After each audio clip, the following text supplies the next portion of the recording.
Good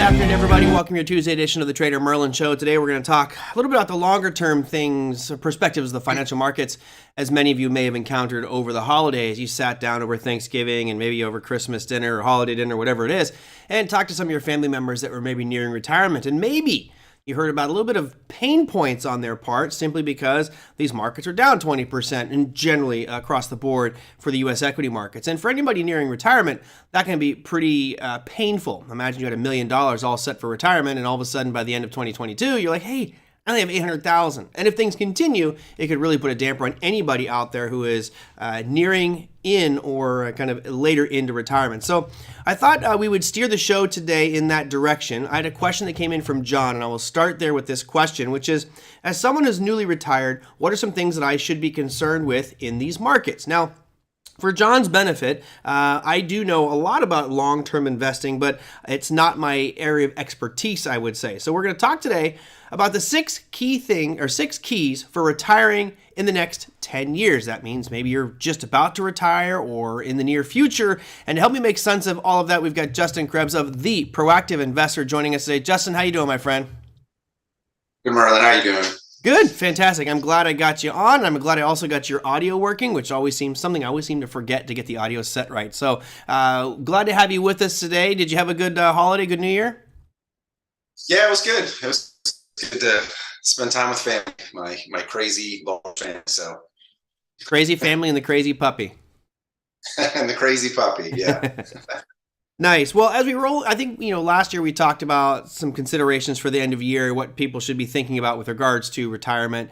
Let's shift focus a little bit and look longer term here. I know that a lot of people have a challenge personally looking out, let's say 5 years, 10 years, but with retirement, it's one of those things we should be looking at and planning for a bunch of different factors. So let's start the discussion of what are some of the considerations or things that you, as someone who's in that financial planning space, that you feel are really important for someone that's looking to prepare for retirement or in retirement? Yeah, I mean, and it's a good question. And it's funny when you ask that question by John,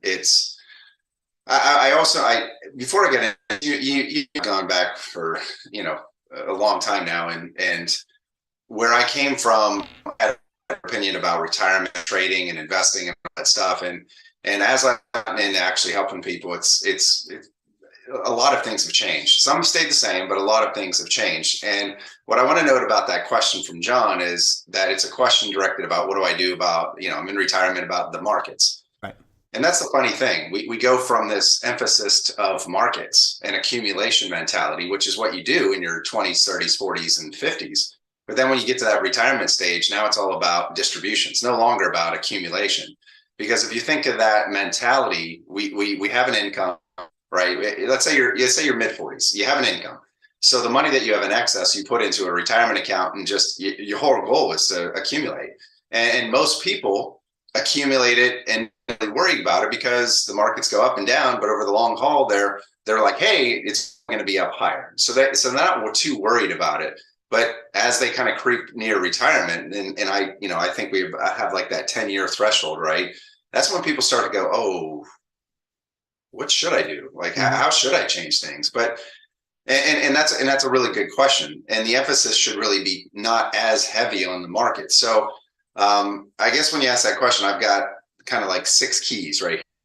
And all these keys, they're not hard, fast rules. They're just things that I've noticed in working with folks. And it's obviously some of these aren't really what you might think. So I guess we'll just kind of go through them. Sure. I think number one, you're going to be shocked, Merlin. I'm sure you're going to be shocked in this I'll put myself on camera just so I can see my shocked reaction.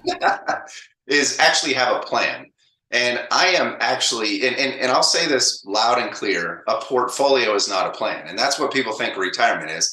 It's, hey, I've got this nice portfolio. I'm accumulating. I'm trying to get as much money as possible. And then I'll turn on Social Security and bingo, bango, bongo. Hey, we've got a retirement. That's not a plan. It's an idea. It's an idea. It's a concept. Yeah. Yeah, and it's part of a plan, but you have to have this overall plan. I mean, so there's 5 factors that I focus on with folks, and that's number 1, income. I don't care how much money you have. The number one factor in retirement is going to be income, because when you retire, the whole definition of retiring is giving up your income. So you now have to generate that on your own, which is what distribution is called, right? Yep. And I think when we look at income, we could probably step back and just clarify for some people. That doesn't mean you're working, right? It doesn't mean you have to have a job. Obviously, having a job is going to impact that, and there's all kinds of considerations to think about with regards to Social Security and working with Social Security.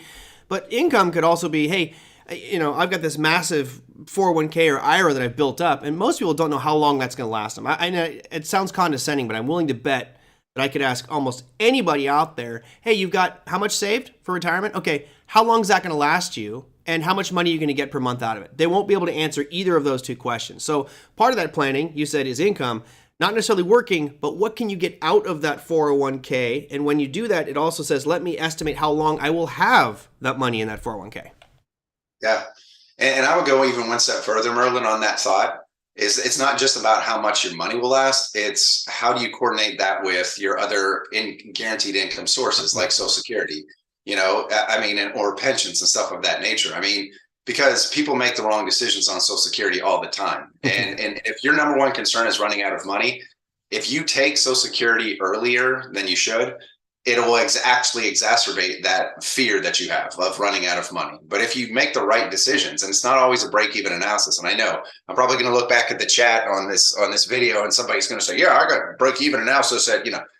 Forget the break-even analysis. It doesn't tell you the whole picture of how much what Social Security brings to the table. Because I know I have harped on this before, but think about Social Security is the only asset that is backed up by the government, that is independent of the market, that is inflation adjusted, that has a survivorship benefit to it, and is tax efficient.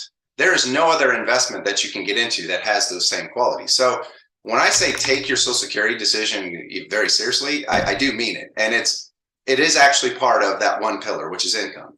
And then once you have your income figured out, what you need, what your expenses are, then your investment portfolio comes into play and how you arrange that. Then after the investment portfolio is taxes. What are you going to do about taxes? I would challenge anybody listening that probably one of your biggest challenges, if you're in your 50s or 60s, your biggest challenge is going to be taxes. If all your money's saved in an IRA, 401k, 457, 403, the long laundry list of tax deferred vehicles, one of your biggest challenges will be taxes. And you have a very short window until 2026. January 2026, we're going to revert back to the 2017 tax brackets. So it's at best, so that's a short little window, and people don't realize the power of that, being able to do something about that in the next few years, because when you hit 72, you're going to be pulling nearly 4% of your tax deferred assets, whether you want to or not, in the form of income, and it's 100% taxed. So you got taxes. I hate to say it, but some kind of home health care, long-term care, some kind of health coverage, Medicare decisions, that stuff, that's a pillar as well. And then the final pillar is estate and legacy. If you don't have each of these coordinated and planned out, you can see it's just more robust than just simply a portfolio. Right. It's all those 5 things coordinated together that's actually going to make you have a good plan for retirement. So to me, that's key number 1. That's an absolute, no matter what you're looking at. So hold on. Okay, I got it. Now we got to stop here for a second, kind of glaze over that, because you went through a lot of different things. I actually thought those were all your 6 keys, and honestly, we could do a show just identifying and breaking down income, portfolio, taxes, healthcare, and estate. Estate, personally, I would argue is probably the one that most people don't even pay attention to. It seems to be like the last one, and by doing an estate or setting up a trust, and there's all kinds of different trusts you can do. You can save yourself that whole probate process and really make things much more streamlined and efficient. I recently had a family member. It was my dad's cousin, so I don't know, like my aunt or something like that. But she passed away, and I actually have to say I was so impressed because every little detail of her passing was covered. Like where everything was supposed to go, every asset, every account was earmarked, the burial plots, everything was covered. And it's like, man, how stress-free that made it for my dad. He was taking care of all that. Whereas a lot of families, when someone passes away, we never know when our time is going to come. It just created so much undue stress and people not knowing who's going to get what and where does this go and let's go to probate and let's sell the house. It just made it so much easier with a trust or an estate. So I'm going on too much about that one, but boy, it's definitely something for people to consider. You're really not going on too much about that. And I'll tell you just from my experience, just literally recently, I have a client who he became a client about a year ago, and I always go through one of the parts of the plan is the estate. And even though I'm not a state attorney, I'm like, hey, do you have a will? Do you have a power of attorney? Do you have healthcare power of attorney? Do you have named beneficiaries and all that stuff? And I go through it, and he says the only thing I have is a will. And he's like, I haven't updated that in like 20 years. And I'm like, okay, yeah, because he has a family. And I'm like, that's something that you need to get on. Unfortunately, just, a couple months ago, he basically had a close family member pass away. And he's now having to sue his sister because his sister was the executor of the will, and it wasn't very clear. And she's just, it's just a whole big mess, and the will wasn't clear. And he called me up and he said, yeah, I'm gonna get going on my will. Because it just causes a mess. It really causes a mess if you don't have things lined up. So, and the sad reality is, and I'm sure that some of you watching this right now have experienced this in one way or another. You could have the strongest, most cohesive family network, and you think that you are just bonded. Everybody loves each other. And then the patriarch or matriarch dies. And all of a sudden, I have seen it absolutely destroy families. People who were so close, were best friends, won't even talk to each other because of stuff that happened in the will or the planning or probate. Especially if the executor all of a sudden takes off and starts doing, giving themselves all this extra stuff. Plan it all out, right? Have all your ducks in a row and say, hey, you're getting this, and leave nothing to question. You have a really expensive diamond wedding ring that you got from your family heirloom. Put that in the will. It's going to Kevin. Kevin gets the ring. Outline it all, because you start to, just tear families apart when money's on the line. And you wouldn't think that until it's facing you and you're like, oh, now I want this and I want that, or someone tries to steal something that might be yours. So make sure it's all in a trust and planned out. And estate planning is really key for that one. Yeah, it is really terrible. I mean, really terrible. Yeah. So that's key number one. Key number two, now we're going to go back to the portfolio, is actually understand your level of loss. And that may sound pretty obvious, but your level of loss when you're 40 is not the same level of loss that when you're 60. And it's just not. And so many people don't really realize that. And this is where that discomfort comes from when they see the market going down. When they were 40 and the market was shooting down 20%, they probably didn't blink too much of an eye. Then maybe they got ticked off, but they didn't blink too much of an eye. When they're 60 and they're realizing, hey, this is all the money I've saved, and I don't have a whole lot of years left to recover, then they start to, that really hits home. So just kind of understanding your level of loss, because it isn't what it used to be. And it's okay that it's not what it used to be. But just re-examining and saying, because I do this all the time with folks. People tell me, hey, yeah, I'm okay with this. I'm okay with that. And then I just run like some simple questions. I'm like, hey, would you take X amount of gain for X amount of risk? And they're like, no. Right. And I'm like, well, that's completely within what you just said as far as the risk tolerance. This is what you're invested in. And by the way, what you're invested in is far more aggressive than what you just said you're comfortable with. And people don't really realize that. So understanding your level of loss and if your portfolio is actually constructed to stay within those parameters, which goes to key number 3, don't chase returns. And I'll tell you what, maybe I could say don't chase returns and manage volatility. I don't mind people trying to go after returns, but if you're listening to this and you're actually managing, because I imagine a lot of your listeners are actively managing their own accounts or paying attention to the markets. If your Sharpe ratio, you have a poor Sharpe ratio, if you have less than a 1 Sharpe ratio, what you're doing essentially is you're chasing returns. You're putting more risk on the table than you're really getting out of the returns. And that's not really necessary. And I find this all the time with folks, especially from folks that, and this is not negative at all. This is not berating anybody or, because I come from that industry as well. Like folks that, that I've, OTA or whatever that may be, where they're used to managing and having an own idea, they tend to want to have all those big returns, but do it in a way that keeps them super safe. Right. And I'm sorry, that's just, you're not going to find that unless you're just one of the elite managers on planet Earth to be able to do that. You have to construct a portfolio with a risk tolerance that you're okay with, and be okay with the fact that, that risk and reward equation. You're not going to, maybe you don't get a 30% year in Tesla, right? But you're sure as heck not going to have that 30% loss in Tesla, when it's down. So chasing returns and comparing that to your losses, those 2 and 3, I think are a big deal, because you can have good, consistent returns without having the volatility that comes, because there's ways to go about it. So let's stay on that one as well. I think, when you look at the historical models of retirement planning, there is this, the 100 mark, right? Which is take your age, subtract it from 100, and that's the amount of bond or equity position in your portfolio. So if you're 20, subtract from 100, you should be 80% bonds or 80% stocks, 20% bonds. And as you get older, you're 100 years old, you should be all bonds. And I think that in itself is kind of a mistake. And that's why I think it's so important to understand the markets, or have somebody that's helping you that understands the markets say what's best for you.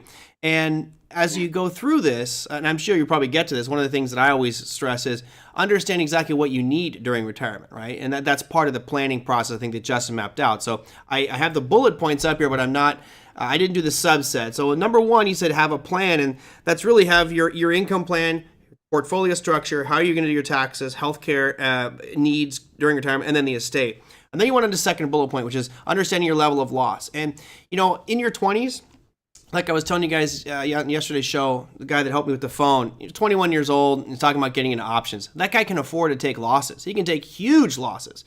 But if you're 62, 63, 65 right now, you cannot afford to take big losses, which is why I always feel sorry for people after a year like last year. Are we going to have another 20% down year? I don't know. Who knows if it's going to be a positive year or negative year? But most people that have a long-term perspective didn't plan for a big down market and are still holding their positions in mutual funds and took some pretty big hits. I would be mortified myself if I was retired and lost 20% of everything I needed to survive the rest of my life. That is understanding your level of loss, putting yourself in instruments that I'm not going to lose 20%. And there's all kinds of things we can do. I know we talked about annuities in the past, and some of those can be very bad plays. There's also some good ones out there. But you might feel that need when you're in your 60s to chase returns and try to get a higher rate of return. You don't necessarily need to have a higher rate of return. There's our calculators out there you can use, so you can prove to yourself, I don't need to be getting 8 or 12%. I might just need to get 4% to maintain what I have, and therefore I can be much safer investments. Anyway, just had to throw my 2 cents on that one. No, and that's good, and that's actually where we're going with key number 4, which is diversify, right? I mean, and again, when people hear the word diversify, they're like, "Oh yeah, I'm diversified. I've got 50 different stocks and 8, in 4 different sectors." No, that's not what I'm talking about. Diversification. What I'm talking about is what you just mentioned: variety of different investments. And whenever anybody thinks of any individual investments out there, I mean, annuities get brought up a lot, but there is no saying bad investment. There are bad use. That every single investment out there has a design to it and a purpose to it. And if you misuse that, and let's just get it right on the table. Financial professionals often abuse the ignorance of the, that they'll sell you something that you don't necessarily need, or like, and annuities aren't a bad product at all. I mean, they're actually very good for certain situations. And same thing is mutual funds or stocks. Not everybody, putting a 90-year-old in Tesla is not a good idea, right? Putting a 20-year-old in a fixed annuity is probably a stupid idea as well, right? So, right. I mean, so diversification comes in the sense of, and I'll share with you kind of how I talk to my clients about this, is that I basically section it off into 3 areas. And I call it my fiscal house. And I have the foundation, I have the walls, and I have the roof. And I basically say, hey, look, what we do is we take your whole house as your whole spendable assets, your available assets. And what we're going to do, it's impossible to know which way the market's going to go. But what we can do is we can give our money permission to do certain things and control the behavior of that money. So in other words, the foundation, if you think about a foundation, a house that's stable, it's not going anywhere. Well, conversely, the roof, right? The roof, roof is something that you replace quite often. So the same thing in your overall portfolio, your retirement portfolio. That foundation should have some money that's in the foundation, that's safe, secure, and that hey, it's going to provide you some protection and some growth, but it's probably not very liquid. Now, think about something like an annuity, or think about something like CDs or stuff of that nature. They have there's different products that do different things, but the bottom line is anything in that foundation is stable. You're not going to lose any of it. Right. Okay. And that's your foundation. Now the walls are the complete opposite. That's the money that you say, hey, go for it. Right. Go for the Teslas, go for the Googles, the Apple, the hot stocks or whatever that may be, because we're giving that money permission. And yes, next year it may be down 20%, but you know what? Over the next 20 years, that portion of your money is probably going to be averaging somewhere in the neighborhood of 7 to 9%, mm-hmm. Right? I mean, that's just what we know, but that is going to be the volatility. The foundation is not going to have any volatility whatsoever. So we're balancing that out. And then the walls are kind of the alternatives. And we've talked about alternatives, a couple shows ago, but stuff that you use to kind of get either more growth or more alpha, I call it with folks, right? Mm-hmm. If they say, hey, I want a little bit more growth, or hey, the market's setting up to go up over the next couple of years, then we'll take some of the walls and we'll push it towards alpha. Or if they say, hey, you know what, I need a little bit more income, I need a little bit more yield. Okay, great. Then we'll structure the walls to do that job, right? And if you look at each section of your house now you've given permission to each dollar to do something for you. The roof money, that's the growth stuff. That's the stuff that, is going to be good, right? Sometimes not so good other times. Right. Okay. The walls are going to be kind of what you need to supplement, whatever it's more growth or more income or more stability. And then the foundation is simply that stable money that's, that you're not worried about it.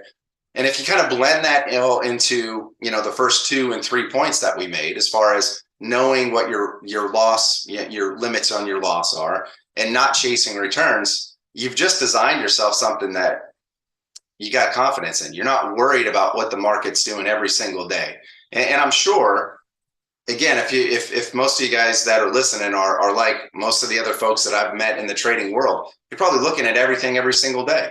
Right. And that's causing some consternation if you're retired and you're thinking, oh no, the market's down 2% today. That pit in your gut is just twisting and turning. And I get that and I understand that. But if you have it balanced, and there's no such percentage. Right. I mean, if somebody's more aggressive, they'll have a little bit more on the roof. If there's somebody who's a lot more conservative, they'll have a little bit more in the foundation. Right. So it's just about balancing it out to something that has more consistency and getting kind of, all the worlds that you want: liquidity, growth, and protection. That's, because no investment will do all three. Right. But a whole portfolio can. Sure. And, and part of that diversity is also hedging away some of the risk. We had a viewer on the program the other day that's had, I think it was $800,000 worth of TJ Maxx shares. And I was like, ooh, because they wanted to collect a 1.5% dividend. It's like, okay, well, first off, huge red flag for keeping everything in one security. And I know it's performed very well over the past few years, but still, you got a lot of risk exposure there. I was arguing, just go to SPY, you make 1.5% yield, and you're getting the same yield, but a much more stable instrument. But, if you're nearing retirement, that type of thing needs to be split up into a pretty big pie chart, right? Let's see. Here's as you mentioned, you had walls, you had roof, and you had a foundation. Well, you look at the foundation, that's the stability part of your portfolio. What's going to keep this thing anchored? And again, you have the adjustable pieces to help you achieve certain financial goals. And in this case, he's looking at the walls, which are what type of investments might I want to get a greater rate of return, or maybe lower that rate of return. Surprisingly, I think when most people do this analysis, which is how much money do you need each month during retirement, you'll find that the rate of return that you actually need is lower than you thought. I did the calculation a few years back, and I thought I would need like 8 to 12% rate of return during retirement to support the lifestyle I had. It was 4. And I was like, Well, perfect, because I'm going to be taking 4% distributions. Great. I'll have a 4% rate of return during retirement, which is taking extremely low risk. You don't need to take much risk at all, and that will carry me through. And part of that process, Justin, is sitting with someone like yourself and saying, let's map out all the variables, because everybody in this room is going to have different perspectives on what they need, what their risk tolerances are, and kind of how they want to build that diversification house. And that's really interesting that you said about your personal situation, because actually about a couple months ago. So it's kind of hard with the holidays and 5 kids. I'm always trying to think, okay, what year am I in? What month? Yeah, right. But a couple months ago, it was kind of something similar. The gentleman needed about 4 to 5% average rate of return to get to age 100, right? To have a full plan, having what he needs to age 100. And basically just constructing the investment piece of his plan. This is not the entire plan. It's just the investment piece, but just constructing his roof, his walls, and his foundation with about 45% of his money in the foundation, completely safe, not going to ever be touched. The walls and the roof, I got a yield of about 5% off of just the roof and the walls for the entire portfolio. Nice. So what he's able to do is, again, and so think about that for a second. He's going to get the yield that he needs off of the risk assets but at the same time ensuring that 40 or 45, I can't remember exactly, 40 or 45% of his money is never going to go down. It's always, It's backed up by a bank or something. And you can do that if you just structure it and give the money permission, the behavior of the money, I always say to people. So yeah, absolutely. And there's so many different things you can invest in. I think part of it is just making sure that you don't get caught in bad investments. So before you guys fall into something that sounds too good to be true, this is something we talked about in the Crypto Investor Live program that I teach. There's a protocol out there. They say, hey, we're a blockchain certificate of deposit. We'll pay you 38% rate of return. Sounds amazing. It's an absolute scam. There's no other way to put it. You can't argue anything else. It is an absolute scam out there, and there's a lot of them out there. And I think if you guys are choosing a financial advisor or planner to help you, do your due diligence as well. Get to know them, understand who they are, because I worked in the financial planning industry for a little while. I probably wouldn't go back to my old employer. And by the way, what you just mentioned was what key number 3, don't chase returns, right? And that's what people tend to do. And what you just said here, just to add on to, if you're going to choose an advisor, try to choose an advisor that's independent, number 1, because that makes a world of difference. That, in other words, they're not captive to a big company. Like, I'm not going to say any bad, I don't want to bash anybody, but leave that to me.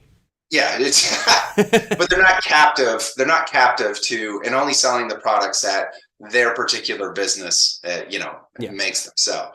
But the other thing is this: make sure that you have an advisor that is capable of, and this is another feature of being independent, being able to go to different areas, industries, markets, and be able to go to those and get those investments that are out there, because there are good investments that are solid, that are well researched. Some of the best investments that I actually had in the last, just the last past year, were actually private equity investments, or not private equity, or private debt, I should say, private debt investments and stuff of that nature, which you can access through certain relationships. So because they don't depend on the stock market, and if you look at all the public markets, stocks, bonds, they're all just getting crushed. So where do you go? Right. People are trying to find that diamond in the rough, and they don't need to, because there's other investments if they think outside the box. Sure. So, all right, I'm updating the spreadsheet over here. I'll run everybody through it here once we get down to the end. But we're on point number 5. I think we got 2 more. So we just finished diversify, which is point number 4. And in there, he's saying look at it from building a house perspective. Foundations, walls, and roof. Each one of those has their own specific characteristics that you're going to get out of them in the portfolio construction. What's point number 5? This is going to be a different thought, but have a purpose. Okay. What I find when people retire is a lot of folks really struggle, and they think it's all good. They think they're all happy. Hey, I'm going to retire. But not having a purpose, people look around, what am I going to do? And I have so many folks that either go back to work or get a part-time job or just really significantly struggle.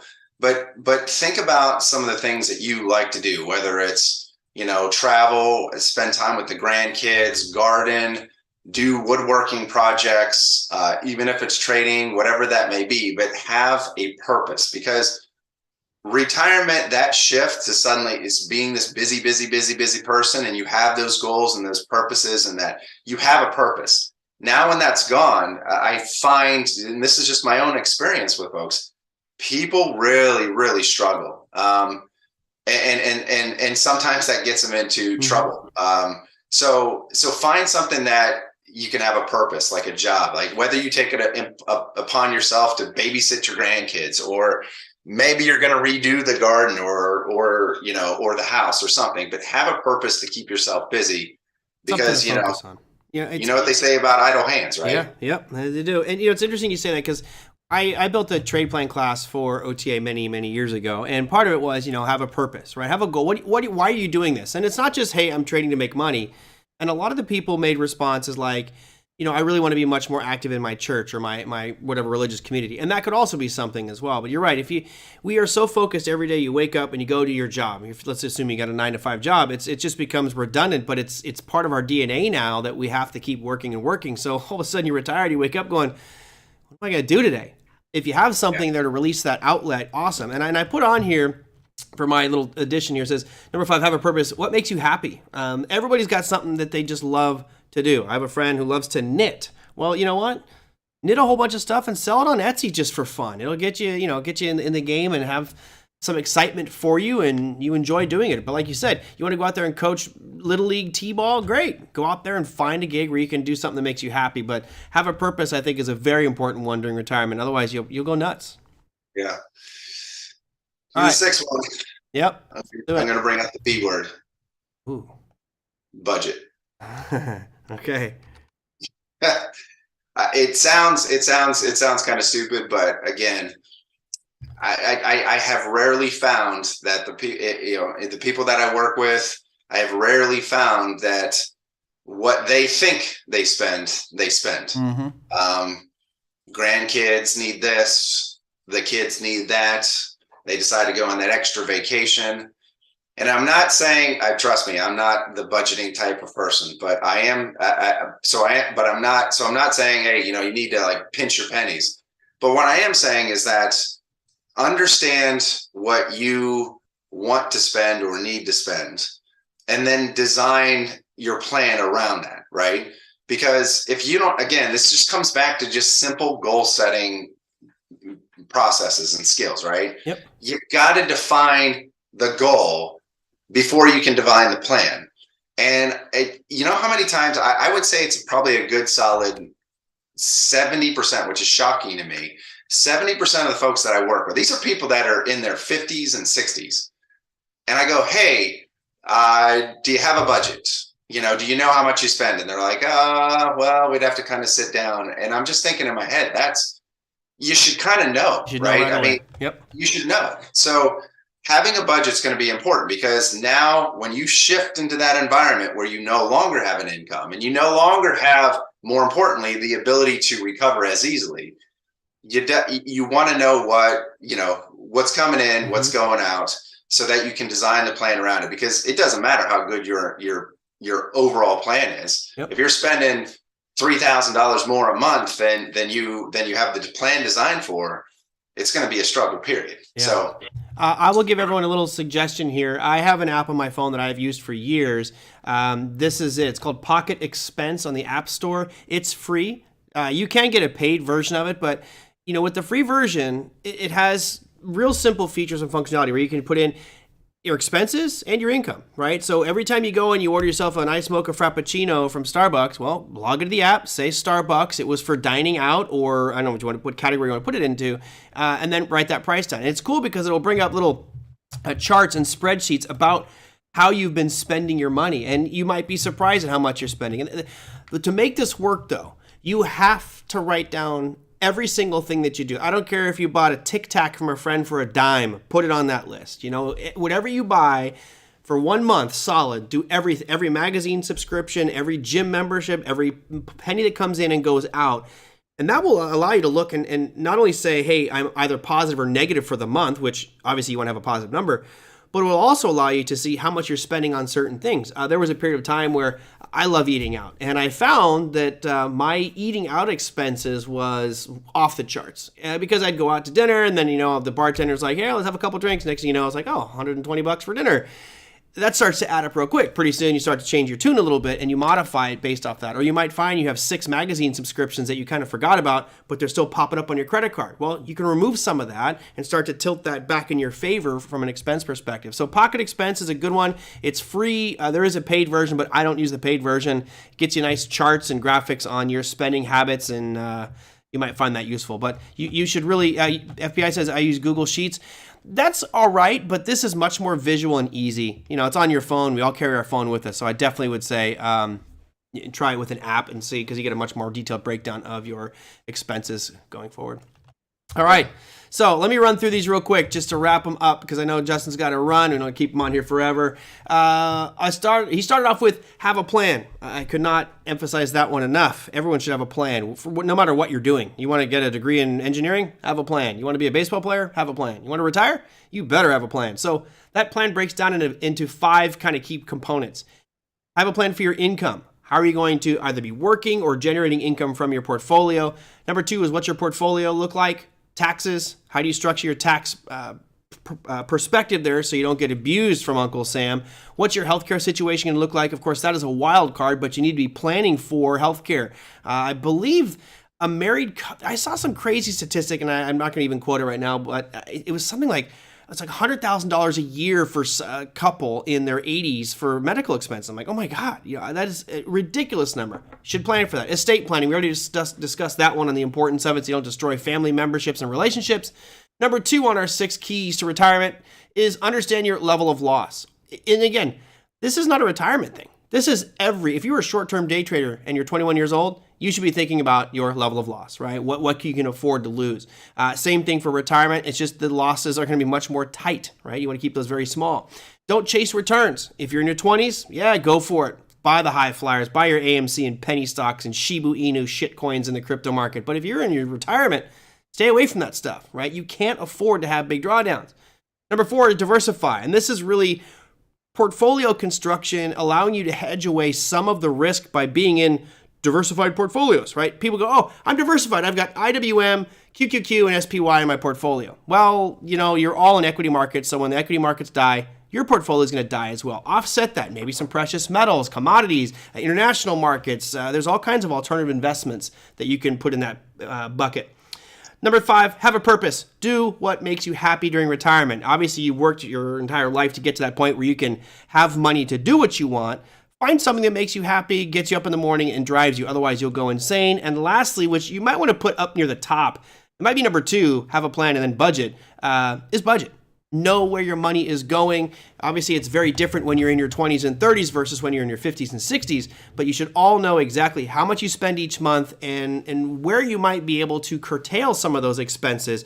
The vast majority of people I've done this exercise with, which is bring up an app and track it, they don't know. They just don't know what they're spending all their money on. It's like, oh, well, yeah, I'm making $100,000 a year, but it seems like my credit card debt's rallying up and I just don't have a lot of money in the bank. Well, you make $100,000, unless you live in Southern California, you should be saving some money somewhere. Yeah. Anyway, that's the quick review there, Justin. Did I do it justice? No, you did great, man. I'm glad that you were paying attention. So, well, I tried to make it visually appealing for everybody, so I gave them a nice little picture list there. Awesome, man. Hey, so maybe if you want, like, you could ask. I guess you could ask, for like next month whether they want to talk about, say, like the overall plan and each of those components, or we can talk about, how to try to save as much tax-free money as we can. Whatever subject that you want. I'm game for any direction that you want to go. So you guys I'll let the viewers discuss this one, and I will go back through and answer some of your questions. I've seen some of them come through, but you guys let us know what next month we'll have Justin back on. We'll try to do a once a month thing. Do you want to know more about the taxation side of retirement, portfolio construction? What would be of interest to you? And again, we'll keep it at a higher level, but what would be of interest to some of you? Of course, some of you are already retired, so it's kind of beyond the point there. You're like, okay, how do I just do damage control for what's happening in our market right now? Let's see. There was a question that came through here. One of the questions was, what's the penalty if I roll over from a Traditional IRA to Roth, I believe it's a 10% penalty unless you're over 59.5, correct? If you're, yeah, so before 59.5, you have to pay the taxes and you have a 10% penalty.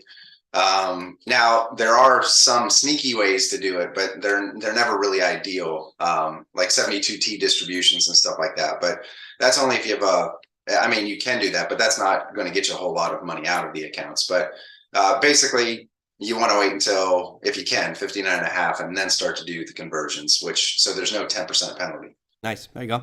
Ricardo says, what are the top documents, please? Living trust, will, and what else? Well, a living trust is essentially a much more detailed, structured will. So if you have a living trust, you don't particularly need a will. You have everything spelled out in there. And again, there's revocable trust, irrevocable trust. There is no cookie cutter method. I am not a financial advisor, or a financial planner. I have no certification, so I can't say anything about that. But it would certainly be in your interest to find a professional in those specific areas, and explain to them, here's what I'm looking to do. Right? I got 6 kids. I got these assets. This is what I would like to do going forward, and then they can structure the right product for that. If you're somebody who's in a situation where you're litigious, right, and maybe people are suing you all the time for what. There's also trust that can help you with that and kind of protect your assets in that angle. So really beyond the scope of what we talk about here, but find a professional. If you are looking at getting a trust or estate planning done, find someone who's got some good experience there. Do you do estate planning, Justin? I mean, I'm not an attorney, but it's part of my plan. So Okay. I make people aware of it. And I do work with local estate attorneys, but I will add 2 things to that. One, make sure every account that you have, including your house, anything like that, make sure that you have beneficiaries named to those assets, right? That's something simple you can do to make sure that, because those named beneficiaries on each of your account make it real simple. Even if you screw up the will, Yep. They make it pretty simple. So, name beneficiaries, and then power of attorneys, specifically healthcare power of attorneys, because again, if you get in an accident, you want to, if you're married and stuff like that and you have kids and you get in an accident, you want to have, like your wife to be able to make some decisions if you're not in that, the capacity to do it. So power of attorneys and, named beneficiaries, I would add to that list. So. Nice. Excellent. People asking about LegalZoom. Look, LegalZoom is fine. It's just boilerplate, right? It's generally going to be rather generic boilerplate stuff for you to use as a framework for it. If it's something that's very simple, yeah, LegalZoom's fine. If it's a real complex family structure and there's all kinds of businesses involved, then you want to consult a legal professional to make sure that you don't screw it up anywhere. A lot of it's just about following the rules. There's certain filing things you have to do and get these documents done here and there. And again, I'm pretty much an only child, so it's really easy for me in that type of situation. I don't really have any beneficiaries either. I'll give all my assets away to you guys. There we go. You're all my children at this point. Let's see. So let me bring up Justin's website here. I know we brought this one up before, but I will share that for the viewers out there. It is The Proactive Investor. He's got a bunch of stuff here. Again, if you want to find out more information, you can contact Justin to get feedback on anything out there. Really, Justin's obviously very helpful and looking to share his knowledge. And if you want to work with him, that's awesome. That's something that you're gonna have to make that decision on. But Justin has a lot of information on his website as well. He's got some events. Do you do many events anymore? I know you did. Now it seems like you don't do too many events. I do events, but I do them locally. So I'm actually working on a project to actually take it, expand my reach on my workshops, but not quite ready for that. But I just have local, some local workshops that I do and some client stuff, but that's about it. All right. Well, it looks like most of the people are saying taxes. So next month, let's look at the tax side of things. Okay. Well, we can experiment in different ways. And if you have something specific that you want with regards to taxes, everybody, you can email me at TraderMerlin@gmail.com. That way I can get it over to Justin. We can discuss that. Or you can email Justin. You can get through that from, as I mentioned, his site here, or go to any of the YouTube videos and put your comments down below the YouTube video, and I will forward those on to Justin on any of the things we discuss here today. So taxes sound good. We'll do 40s taxes and 60s taxes. What's that? Well, just basically before we retire, how you should be saving for retirement, and then after 60 or 59.5. Okay. So it doesn't sound as sexy. No. 60 60 taxes sounds sexier than 59 and a half taxes. So Perfect. One thing, let me just throw this out there. I know I want to wrap up, but it's just popped in my head and I got to answer it or ask it. When I build out my retirement plan, which I have done over and over again, I've modified it many times. One of the things I do that I think is important to me is I build, and I have all the spreadsheets and tables that, I use in different classes and gotten all the spreadsheets, and I have my number. My number does not include 1 penny of Social Security. Like, I pretend in my building of my financial plan that it will not be there, right? I'm just assuming it's a scam. It's the giant Ponzi scheme that our government had called Social Security. I'm assuming it will not be there. And I can achieve my goals without Social Security. And I do that for a purpose, because if it is there when I retire, that's icing on the cake. And actually, give me a couple extra grand. But if it's not, then I'm not screwed. Because if you're planning your retirement on Social Security being there, and we all know that Social Security is having some challenges, there is a timeline for it to actually stop funding. I think it's in their best interest to not plan for Social Security. What's your take on that? I mean, yeah, I think that's a really good way to approach it. I'm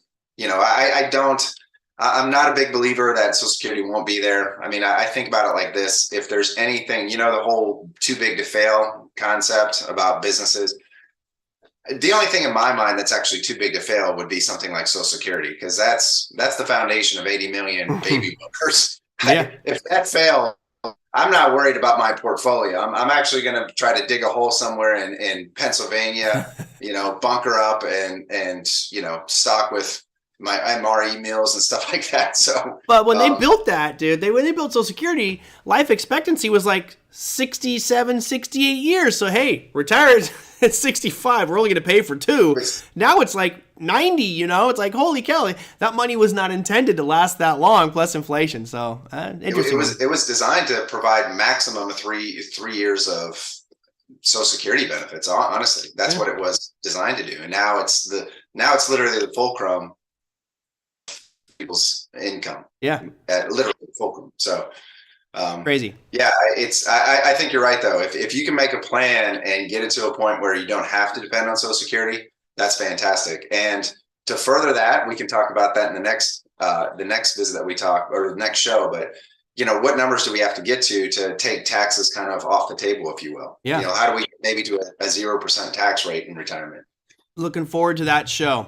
We'll definitely let the people know when we get to that one. It'll be next month sometime. But hey, Justin, thank you so much. I appreciate you coming on, giving us 6 keys to retiring in the next 10 years, or just retiring, period. Something we should all be thinking about. So thank you so much. I appreciate your feedback and your help on the program. Man, it's always great on here. All right. Well, we'll see you next month, my friend. Appreciate you having me. All right, take care. Yeah. Guys, that was Justin Krebs of The Proactive Investor. I put the link into the chat so you can find out more information there. Before I wrap it up, I want to look at where I had it right here.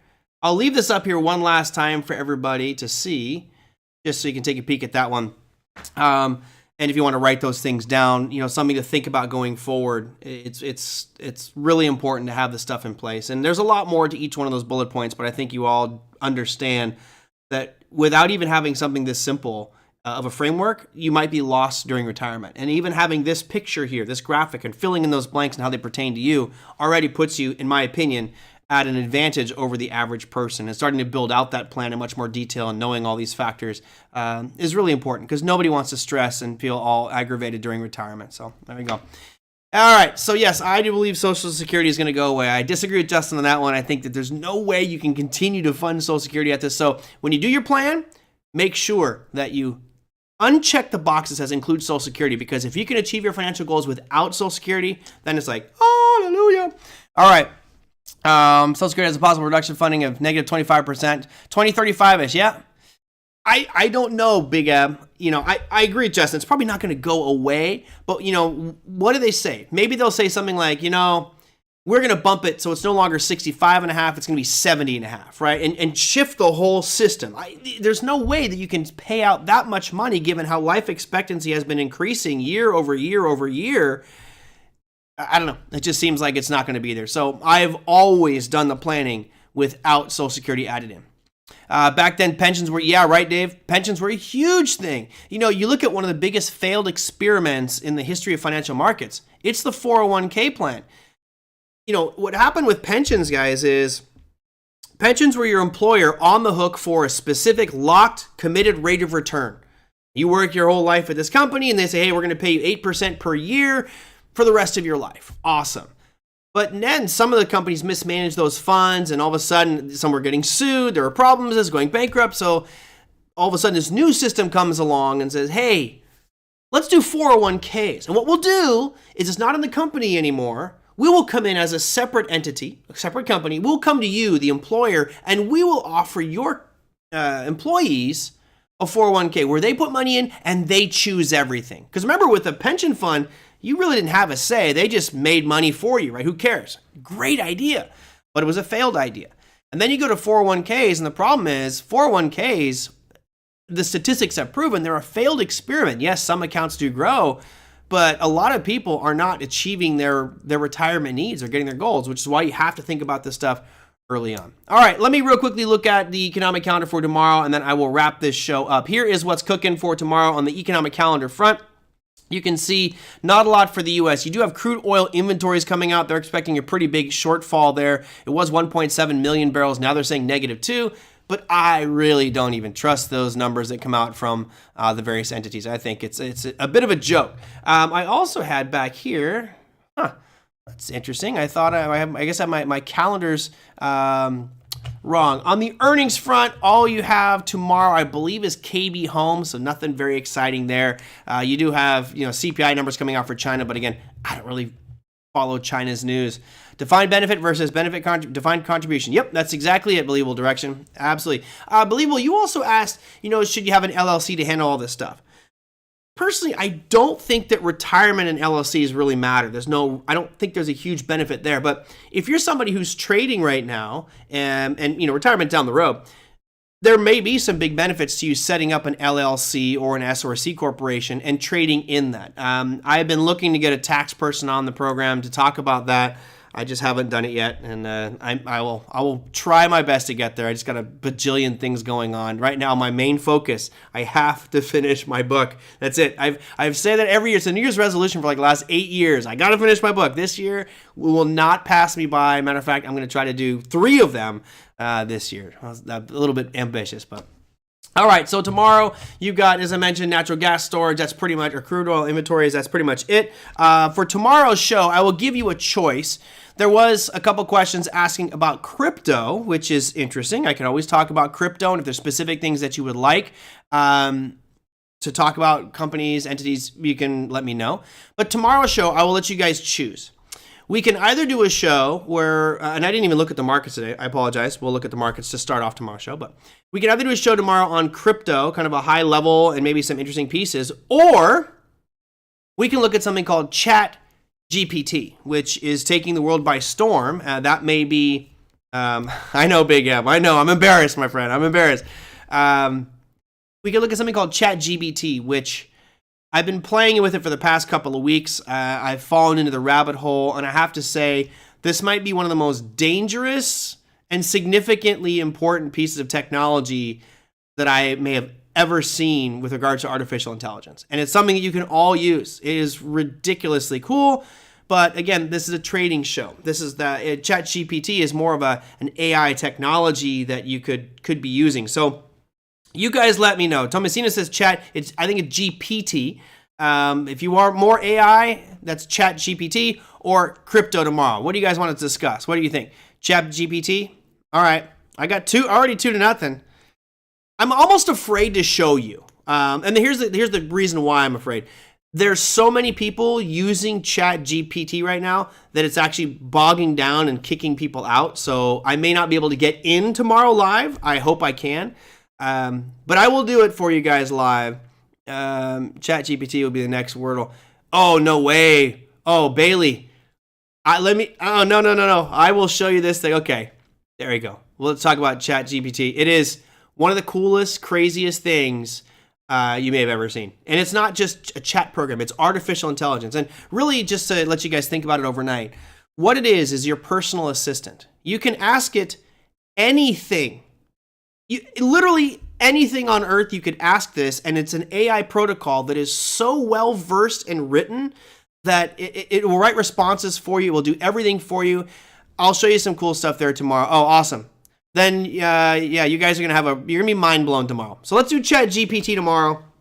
Hopefully I can get into their servers and show you some live examples, but I'm hoping that by the end of the show tomorrow, your face is going to look like this. Oh my God. It is ridiculous. I think Microsoft's trying to buy it. Bailey, I don't think they're going to sell. I've heard that Elon Musk is actually backing ChatGPT. And it's something that right now, I think Google is quaking in their boots because it is probably the biggest threat to Google I've ever seen. Yep. Generate R, write code. Yep. So I'll do that tomorrow. We'll dive into that, see how it goes. What I'm going to do tomorrow, though, is I'm going to start with the markets so I don't forget, since we really didn't talk much about markets today, even though it was a nice day. The way these markets finished at the end was pretty good. So we had a shooting star yesterday on these markets, opened up lower on the ETFs, and just rallied up pretty much all day. So I still am of the opinion that we're going to see more upside movement. I think that the optimism right now is on the CPI numbers and earnings that are coming out on Friday. Those bank earnings, I think, are going to be a catalyst. So got some long positions on. We'll see if I'm right by early next week. So that will do it for me, guys. If you enjoyed today's show with Justin Krebs, I encourage you to check him out at theproactiveinvestor.com. If you have comments, questions, feedback, whatever it is, just email me at TraderMerlin@gmail.com, or you can put comments down below the YouTube video, which I will cut, paste, put them into our presentation, and talk about those on tomorrow's show. Take care, everybody. Have a fantastic remainder of your day. I'll see you tomorrow.